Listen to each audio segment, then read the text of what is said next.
Una donna uccisa qui nel vostro palazzo, da quanto tempo abitava Michaela qua da voi? Circa un annetto. Da circa un anno. Che io ricordo sì, ricordi sì. Sapeva cosa faceva nella vita? No, niente.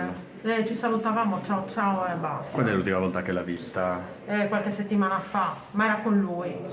Con un'altra, con un uomo? Sì, sì, con questo compagno che c'era. Ma situazione tranquilla, sentivate urla, rumori? Allora, noi no, più di tanto no urla, però c'erano stati degli episodi quest'estate in cui dicevano, cioè avevamo proprio il io, carabinieri e anche un'ambulanza chiamata credo da lei. Niente, sì, c'erano delle situazioni un po' chiaramente di violenza, sì. Addirittura violenza? No, ma no! Addirittura violenza? Sì, vennero i carabinieri che io li ho visti sotto.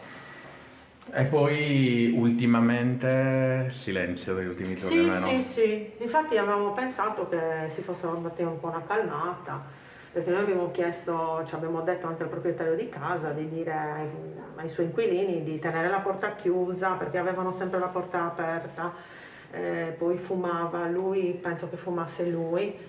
E lei? No, lei non lo so. La verità non è che li vedessi nella loro quotidianità, non li vedevo. No. L'ultima volta che ha visto lei, Michaela? Lei era sempre insieme a lui un paio di settimane fa. Non la vedeva lei, Michaela? No, mi è capitato raramente perché loro abitano su. Io Sì. sono qui, però ho anche il piano di su, però non passo quasi mai da su, passo sempre qui. L'ho incontrata qualche volta in ascensore. Ma da quanto tempo viveva qui più o meno? Michaela?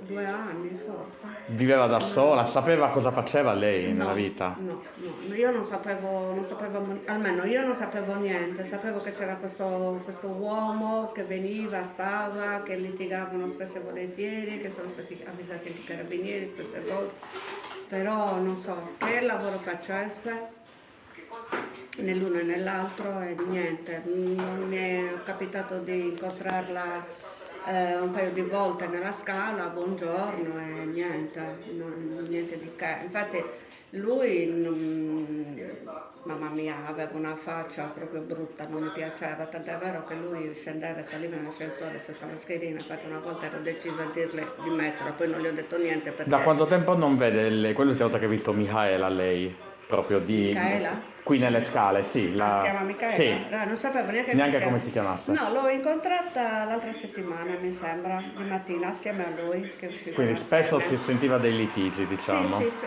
litigavano spesso. Sabato hanno litigato. Sabato scorso. Sabato mattina hanno litigato, io sono uscita intorno alle 10 meno 20. Sara, se devi, posso continuare? Sì, certo. Verso le 11 meno 20 stavano litigando, poi sono uscita e poi quando sono tornata non ho sentito più niente, però Più nulla. però sono tornata verso l'una e quindi niente, poi ieri era domenica, giusto? Sì. Ieri era domenica non ho sentito niente. Nulla di nulla. No. Non Infatti, però mi è venuto in mente, ho detto che strano, non li ho sentiti niente, perché se non bisticciavano lì comunque o aveva la radio accesa a tutto volume, o aveva la porta aperta perché è una casa micro e quindi si cucinava prima per gli odori, quindi scendevano tutti gli odori. O la sentivo magari parlare al telefono nella sua lingua, però niente di che. Però ieri sera forse mi è venuto in mente e ho detto che strano, non si sono sentiti niente. Silenzio però, totale. sa, non ci ho fatto caso perché... Di sfuggito, ma non so. Ma da quanto tempo era qui più o meno? Un annetto, penso. Guarda, Viveva la bambina... viveva da sola? No, con un compagno. Con un compagno? Sì. Non la vedevate negli ultimi giorni? No, Nulla? Neanche il compagno? no. No, grazie, gentilissimo.